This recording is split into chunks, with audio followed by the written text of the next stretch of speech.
चलिए सर आगे बढ़ते हैं। अगला सवाल हमारे पास CAF one financial accounting and reporting one की स्प्रिंग 2024 की अटेम्प्ट का क्वेश्चन नंबर 9 हमने कवर करना है। ये सवाल IS33 अर्निंग पर शेयर के स्टैंडर्ड से टेस्ट किया गया है। इस सवाल की वेटेज 17 मार्क्स की है और रिक्वायरमेंट में कहता है कि compute CL basic and diluted earning per share to be disclose in the company's financial statement for the year ended 31 दिसंबर 2022। 31 दिसंबर 2022 के फाइनेंशियल स्टेटमेंट्स में क्या EPS का नंबर डिस्क्लोज होगा and 31 December 2023 along with comparatives कि 31 दिसंबर 2023 के फाइनेंशियल्स में 2023 और कंपैरेटिव 2022 में क्या EPS का नंबर रिपोर्ट होगा। अब सवाल की इंफॉर्मेशन रीड करते हैं। खामोश हो जाए sir. Following information relating to the ChatGPT Limited has been gathered for the purpose of calculating earning per share. Profit after tax for the year ended 31st December 2022 and 23 amounts to rupees 308 million and 208 million respectively. हमारे पास 2022 और 2023 का profit after tax का number available है। 22 million ordinary shares each with a par value of 10 were outstanding at 1st January 2022. 1 जनवरी 2022 पे हमारे ordinary shares में 25 million shares थे जिनकी पार वैल्यू 10 थी। On 1 April 2022 2 million convertible bonds with a par value of 100 each were issued. The bond carry interest at 18% per annum payable on 31st March each year and every two bonds are convertible into 3 ordinary shares after 5 years. तो ये क्या है sir? ये potential ordinary shares हैं। कह रहा है 1 अप्रैल 2022 पे हमने 2 मिलियन कन्वर्टेबल बॉन्ड इशू किए यानी और इनकी पार वैल्यू 100 रुपए ईच थी। हर बॉन्ड पे 18% का सूद है और हर 2 बॉन्ड के बदले कंपनी के 3 शेयर 5 साल बाद मिलेंगे। यानी कि ये कन्वर्टेबल लोन ये पोटेंशियल रखता है कि आने वाले वक्तों में ऑर्डिनरी शेयर्स में कन्वर्ट हो जाए। On 1 January 2023 6 million 16% cumulative preference shares each with a par value of 50 were issued.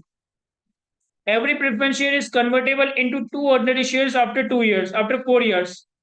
फिर 1 जनवरी 2023 में हमने 6 million irredeemable cumulative preference shares issue किए जिनकी पार वैल्यू 50 रुपए और हर प्रेफरेंस शेयर के बदले कंपनी के 2 ऑर्डिनरी शेयर 4 साल बाद इशू किए जाएंगे। यानी कि ये भी पोटेंशियल ऑर्डिनरी शेयर्स हैं। On 1 May 2023, company announced 40% right issue to the ordinary shareholder at 45 per share. The entitlement date for the right issue was 1 June 2023 and the market price immediately before the announcement date and the entitlement date was 65 and 80 respectively. फिर right share की एक adjustment है। On 1 September 2023, CL issued 20% bonus share to its ordinary shareholder. And the applicable tax rate is 30%। तो एक तगड़ा सवाल है, मैं समझता हूं। 2 बोनस शेयर्स की एडजस्टमेंट है नहीं, एक बोनस शेयर की एडजस्टमेंट है, एक राइट शेयर की एडजस्टमेंट है। 2022 में एक पोटेंशियल ऑर्डिनरी शेयर है और 2023 में 2 पोटेंशियल ऑर्डिनरी शेयर्स हैं। सही है। सॉल्व करते हैं खुद से या मैं सॉल्व करवाऊं? मैं करवा देता हूं सर। क्वेश्चन नंबर 9 स्प्रिंग 24 की अटेम्प्ट चैट जीपीटी लिमिटेड।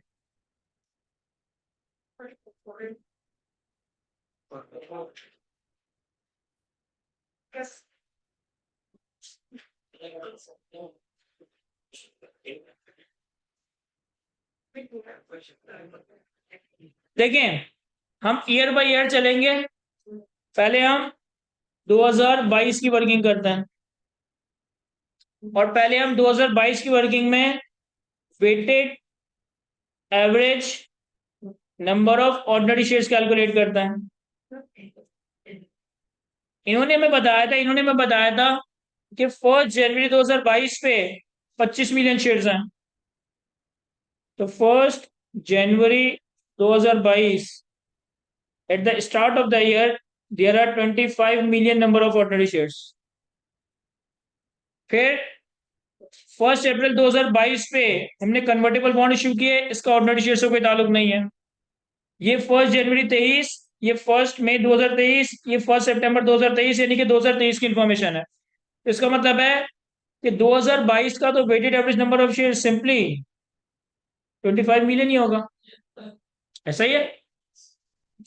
अच्छा, इसी तरीके से 2022 का profit attributable to ordinary shares. Sir 2022 का जो प्रॉफिट आफ्टर टैक्स का नंबर है वो कितना है? 308 मिलियन। और जो इरिडीमेबल प्रेफरेंस शेयर इशू किए गए हैं वो 1 जनवरी 2023 पे इशू किए गए हैं। यानी कि profit attributable to ordinary share holder कितना है? 308 मिलियन। तो जब weighted average number of shares directly given है, profit attributable to ordinary share directly given है, तो हमारे पास बेसिक ईपीएस का नंबर तो आ जाएगा 308 मिलियन डिवाइडेड बाय 25 मिलियन, कितना? 12.3। ये इसके बाद कुछ है? ये बस इतना ही है। एटलीस्ट 3 डेसिमल पॉइंट्स तक लिखिएगा। ये आ जाएगा ₹12.32 पर शेयर। ये 2022 की बेसिक ईपीएस है जो 2022 में डिस्क्लोज होगी। ये 2022 की बेसिक ईपीएस है जो 2022 में वो होगी, डिस्क्लोज होगी। इसके बाद 2022 की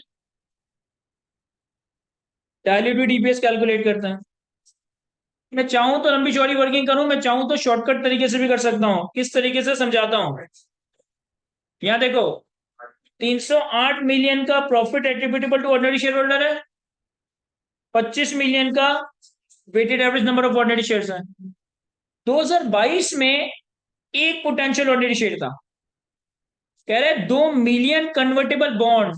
ये नंबर ऑफ कन्वर्टेबल बॉन्ड्स हैं। 100 रुपए की पार वैल्यू, 18% का सूद 1 अप्रैल 2022 पे, और इस पे 30% का टैक्स। तो इसका प्रॉफिट पे क्या इंपैक्ट आएगा? सर प्रॉफिट आपका बढ़ जाएगा। 2 मिलियन बॉन्ड, 100 रुपए की पार वैल्यू, इंटरेस्ट कितना था? 18% का सूद 1 अप्रैल से, क्योंकि 1 अप्रैल पे शुरू हुआ ना, तो अप्रैल मई जून जुलाई अगस्त सितंबर अक्टूबर नवंबर दिसंबर, 9/12। और नेट ऑफ टैक्स करने के लिए डायरेक्टली 70% है। क्या ये कैलकुलेशन समझ आ रही है सबको? नहीं आ रही तो मैं ब्रेक करके बता दूंगा। 2 मिलियन बॉन्ड, 100 रुपए की पार वैल्यू, तो 200 मिलियन रुपए। इस पे 18% का सूद पूरे साल का। लेकिन हमने कब इशू किया? 1 अप्रैल पे, तो 9 महीने प्रोपोर्शनेट। और प्रॉफिट में जो सेविंग्स, प्रॉफिट में जो इंटरेस्ट सेव होगा वो नेट ऑफ टैक्स सेव होगा, तो नेट ऑफ टैक्स के लिए 70% कर दिया। इस पोटेंशियल ऑर्डिनरी शेयर से नंबर ऑफ शेयर्स पे क्या इंपैक्ट आएगा? कह रहे हैं 2 मिलियन बॉन्ड जो है ना, हर दो बॉन्ड 3 ऑर्डिनरी शेयर में कन्वर्ट हो सकता है। तो 2 मिलियन मल्टीप्लाई बाय 2/3, 3/2, क्या करूं? क्या कह रहे हैं? Each 2 bond are convertible into 3 ordinary share. Multiply by 2/3, 3/2। Sir multiply by 3/2। किसी को इस पे कंफ्यूजन तो नहीं है ना? और क्योंकि तुमने इंटरेस्ट का इंपैक्ट भी प्रोपोर्शनेट 9 मंथ का लिया है, तो शेयर्स का इंपैक्ट भी प्रोपोर्शनेट 9 मंथ का लो। ये डायल्यूटेड ईपीएस आ जाएगी। लेकिन हो सकता है कि ये बढ़ रही हो, देखें जरा कितना आ रहा है। सर ये कैलकुलेटर में एक साथ अगर सॉल्व करने में आपको लगता है ना आपने गलत कर दिया, तो पहले पूरा न्यूमिनेटर सॉल्व करें, फिर डिनोमिनेटर सॉल्व करें, और फिर डिवाइड कर दें। कितना आ रहा है? 11.996। और चूंकि ये बेसिक से कम हो रहा है, इसका मतलब है कि ये हमारा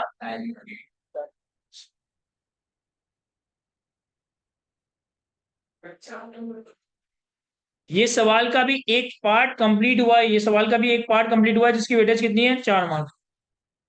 अब पार्ट बी पे आता है।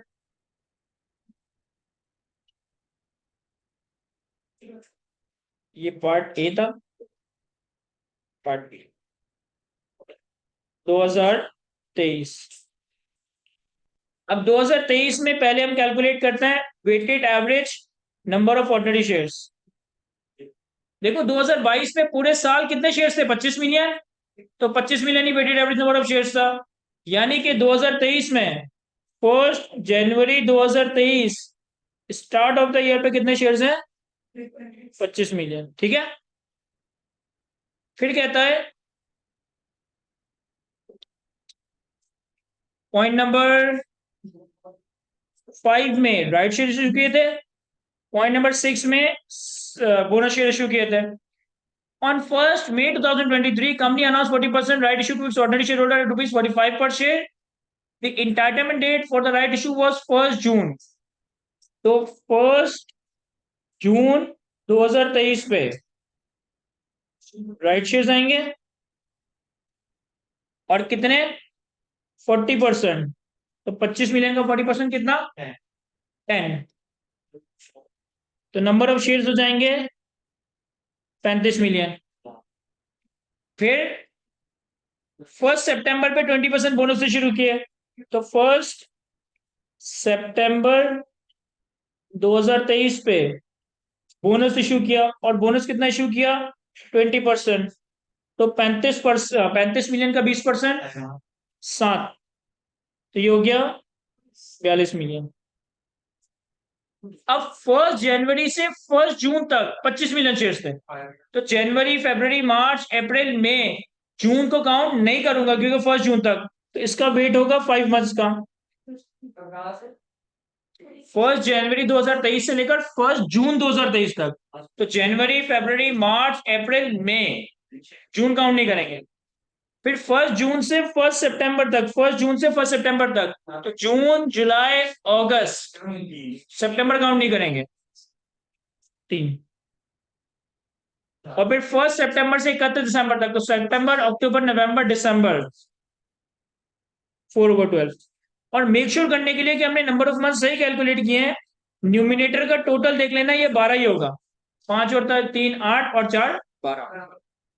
अब जो हमने 1 जून पे राइट शेयर इशू किए ना, तो इससे पहले वाली स्ट्रीम राइट एडजस्टमेंट फैक्टर से मल्टीप्लाई होगी।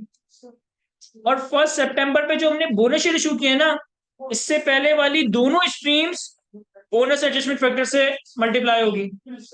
पहले हम कैलकुलेट करते हैं bonus factor in right shares. Bonus factor in right shares. इसके लिए पहले कैलकुलेट करना पड़ता है थियोरेटिकल एक्स राइट प्राइस। ये कैसे कैलकुलेट होगा? Sir, on the date of entitlement हम शेयर्स की प्राइस देखते हैं, वो कितनी है? 80। यानी कि राइट से पहले कंपनी के 25 मिलियन शेयर्स की कुल औकात 80 रुपए की थी। 10 मिलियन के राइट शेयर्स कंपनी के पास कितना पैसा लेकर आए?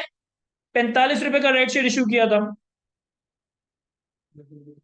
कंपनी के पहले 25 मिलियन शेयर्स थे और price at the date of entitlement कितनी थी? 80। तो ये कंपनी की कुल औकात 10 मिलियन राइट शेयर्स आए और कितने पैसे लेकर आए? 45 की एक्सरसाइज प्राइस लेकर आए।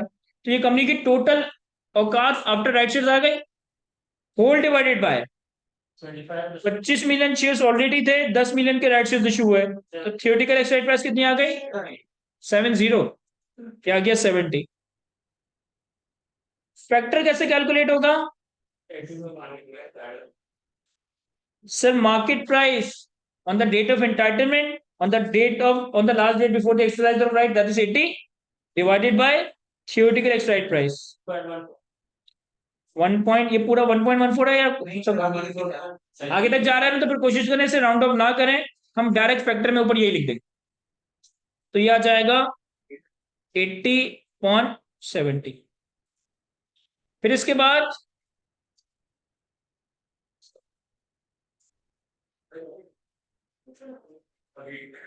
Bonus factor in bonus issue, ये कितना आ रहा है? 1.2। कैसे कैलकुलेट किया? Number of shares after bonus issue divided by number of shares before bonus issue.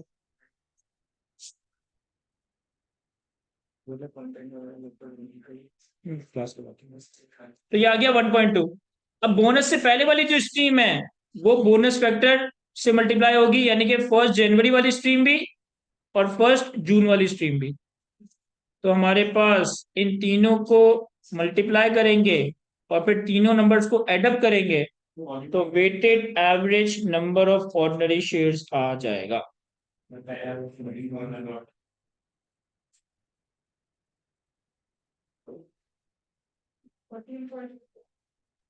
पहले वाले का कितना है? 14.285। दूसरे वाले का 7.5।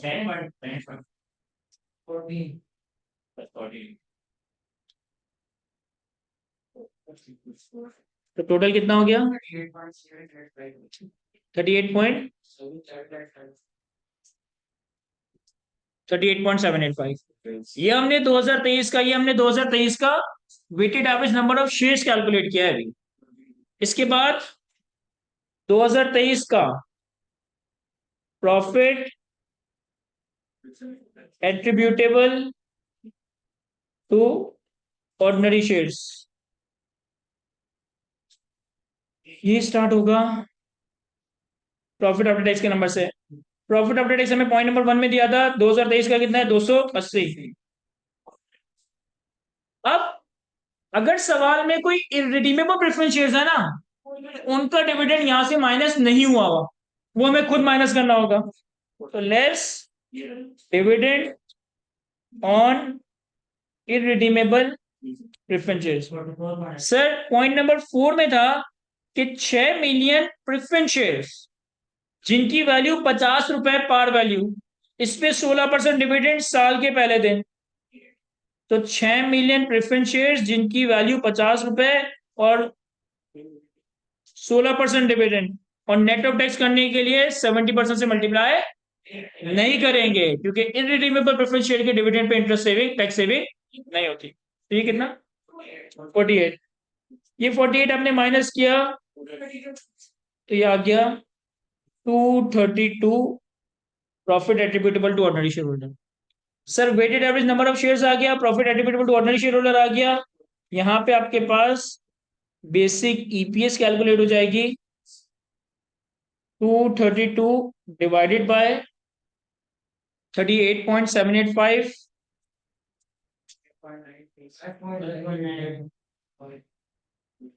और बेसिक और डायल्यूटेड ईपीएस का नंबर प्रॉपर यूनिट के साथ लिखिएगा, रुपीस पर शेयर, रुपीस नहीं अमाउंट। 5.98 पर शेयर, नॉट शेयर्स। अब देखो एग्जाम सिचुएशन में यहाँ पे हमारे पास टाइम कम होता है, तो डायल्यूट ईपीएस की वर्किंग में खुआरी है, करनी है अगर टाइम है तो, लेकिन बेहतर यह है कि तुमने फैक्टर कैलकुलेट कर लिए हैं। फैक्टर कैलकुलेट कर लिए तो 2022 की ईपीएस को उन फैक्टर से डिवाइड करके 2023 के प्रेजेंटेशन बना दो। इन्होंने तुमसे क्या कहा है? मुझे 2022 में क्या ईपीएस रिपोर्ट हुआ ये तो बताओ, ये हमने कैलकुलेट कर लिया।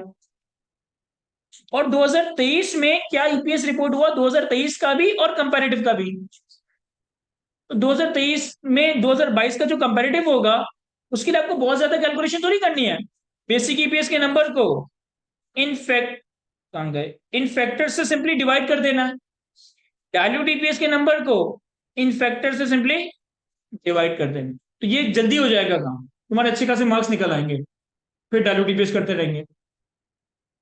क्या करूं, डायल्यूट ईपीएस कैलकुलेट कर लूं या ये करवा दूं? ये करवा दें। यहाँ देखो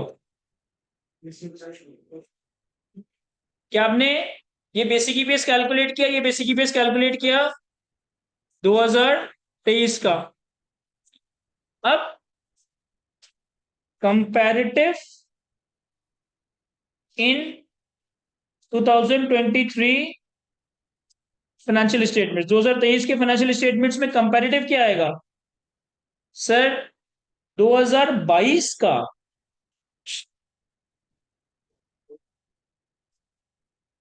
बेसिक ईपीएस, 2022 का बेसिक ईपीएस हमने कितना कैलकुलेट किया था?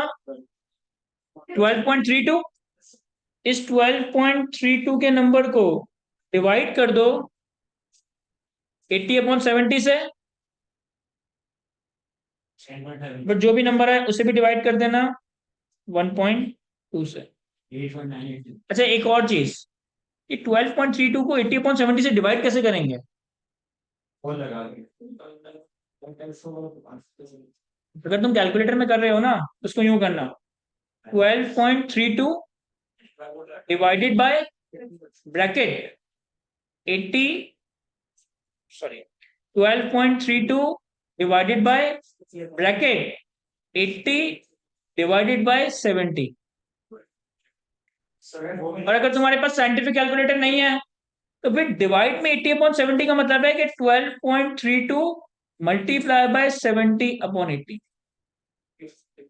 जरा देख लो इन दोनों से एक ही आंसर आ रहा है, मैं गलत बोल रहा हूँ? देखो, अगर तुम्हारी कैलकुलेटर पे बहुत अच्छी कमांड नहीं है ना तो ब्रैकेट्स इस्तेमाल करो, ब्रैकेट से चांसेस है कि तुम गलतियां कम करोगे। सही है। और फिर 1.2 के फैक्टर से भी डिवाइड करना है, तो जो भी आंसर आया फिर उससे भी एक दफा डिवाइड बाय 1.2 कर दें। क्या गया?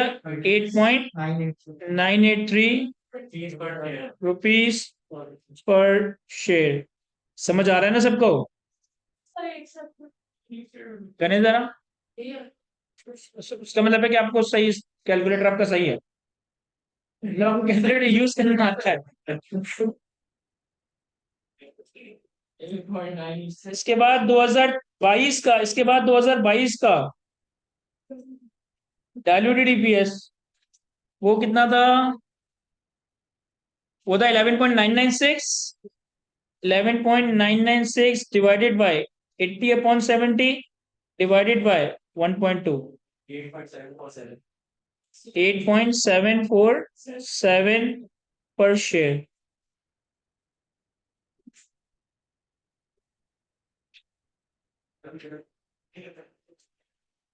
और ये जो दोनों नंबर्स तुमने कैलकुलेट किए ना, ये रीसेल डिवाइड करना।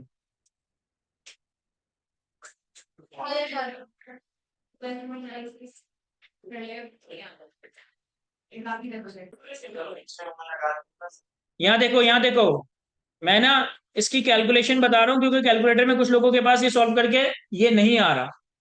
हमने कैसे करना है?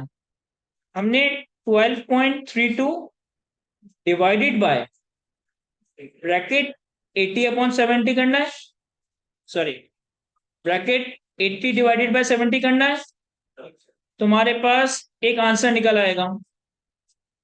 फिर जो तुम्हारे पास आंसर आया ना, इसे डिवाइड करना है 1.2 से, तुम्हारे पास फाइनल आंसर आ जाएगा। ये आएगा तुम्हारे पास 8.983। एक्चुअली एक्चुअली जो मैंने आपको यहाँ प्रेजेंटेशन बना के दी है ना, ये गलत बना के दी थी।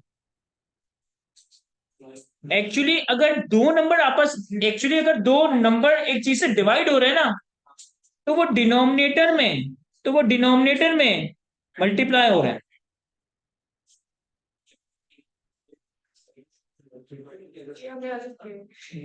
मतलब मैं समझा इस तरह से रहा था कि पहले आप इसको सॉल्व करो, फिर जो आंसर आए फिर उसे 1.2 से डिवाइड कर देना, तो मैंने वो प्रेजेंटेशन बना दी थी। लेकिन इसकी प्रॉपर प्रेजेंटेशन क्या होगी कि जो दो नंबर्स डिवाइड हो रहे हैं ना, ये दोनों डिवाइड में मल्टीप्लाई हो रहे होंगे डिनोमिनेटर में।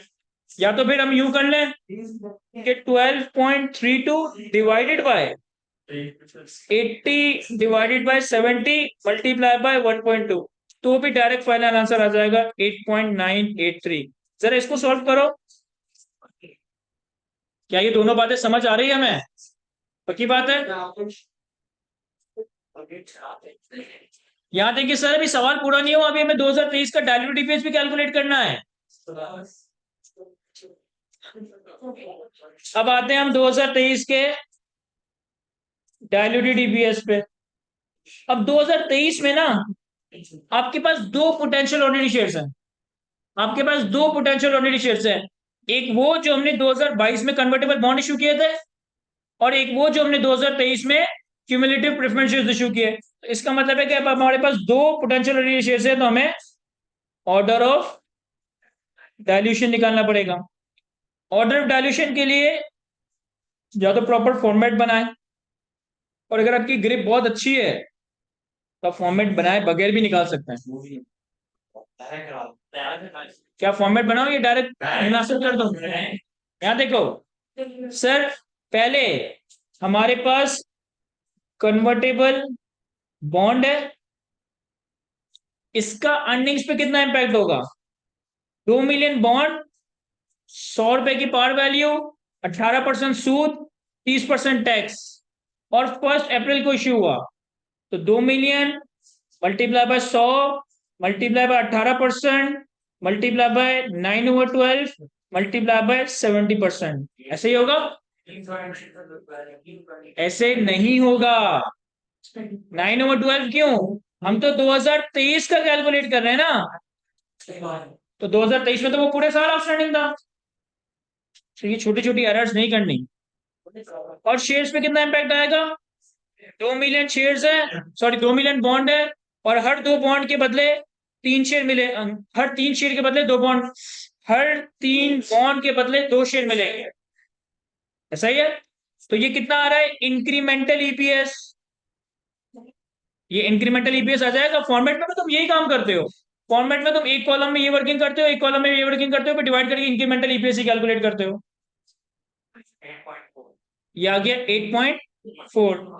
और दूसरा हमारे पास है जी,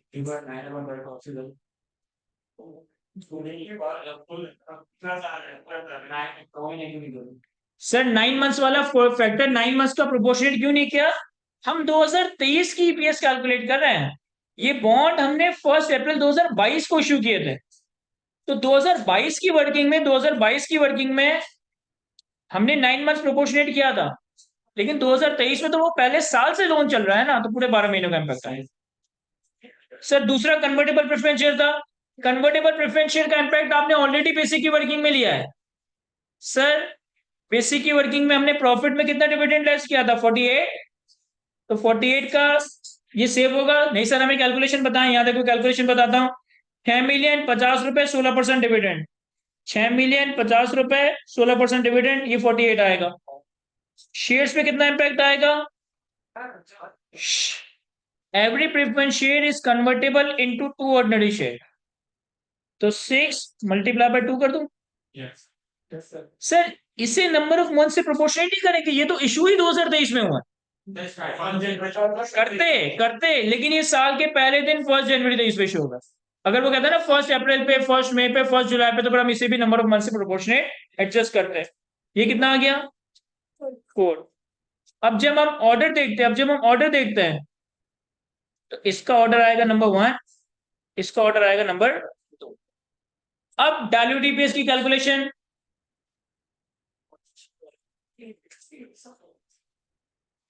सर सबसे पहले after incorporating convertible preference shares, अगर हम प्रेफरेंस शेयर्स को इनकॉर्पोरेट करते हैं तो बेसिक ईपीएस की वर्किंग क्या थी? 232 डिवाइडेड बाय 338.785, 232 डिवाइडेड बाय 38.75, ये यहां से उठा रहा हूं 2023 की जब हमने ईपीएस कैलकुलेट की थी, 38.785।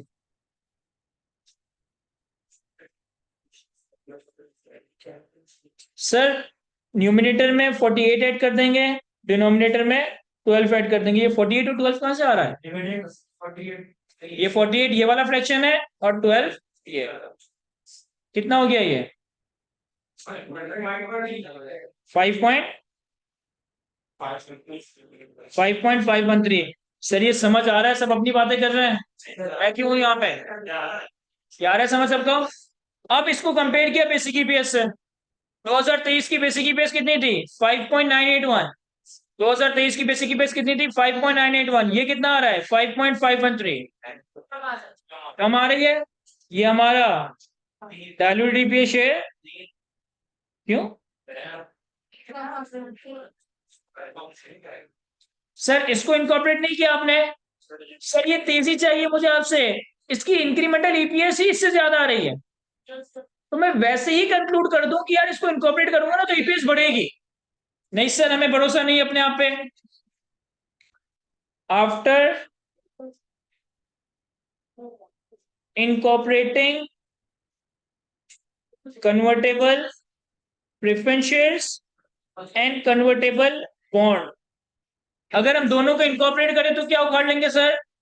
232, यहां देखो 232 प्लस 48 38.785 प्लस 12।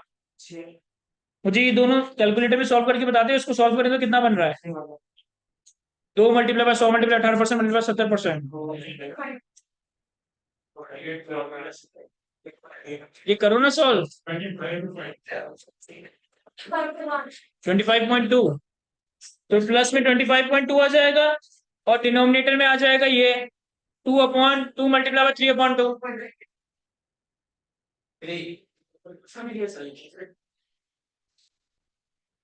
अब जरा इसे सॉल्व करो। 5.680।